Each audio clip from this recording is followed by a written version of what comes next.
Now go to verse 8. In verse 8, he began to list these spiritual gifts. For to one is given by the Spirit the word of wisdom, to another the word of knowledge by the same Spirit, to another faith by the same Spirit, to another the gifts of healing. Note the word gifts of healing by the same Spirit, to another the working of miracles, to another prophecy, to another discerning of spirits, to another diverse kinds of tongues, to another the interpretation of tongues. Verse 11. But all these worketh that one and the self same Spirit, dividing to every man severally as he wills. So the Bible just gave us a list of these gifts, and there are 9 that were listed: the gift of the word of knowledge, the gift of the word of wisdom, the gift of discerning of spirits. These 3 gifts are categorized into one group as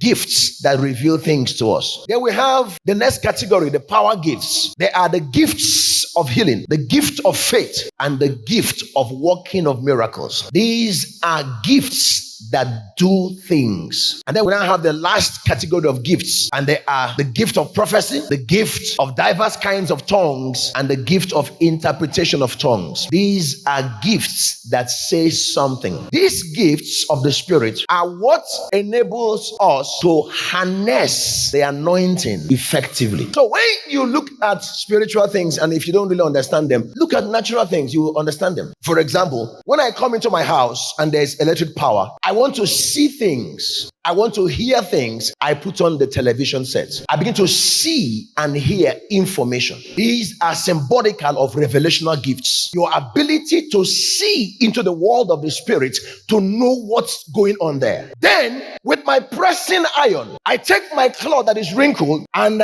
I straighten out the wrinkles. I'm doing something. With my electric cooker, I cook my meal. I am doing something. It's symbolical of the power gifts. Touch the iron, it hurts. Am I communicating? Demons touch the power gifts.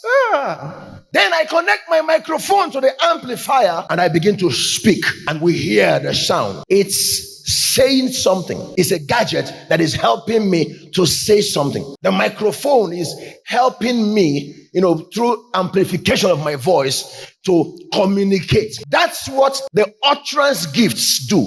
God uses the believer through these gifts to communicate to the world. Now, these are equipment that God put in place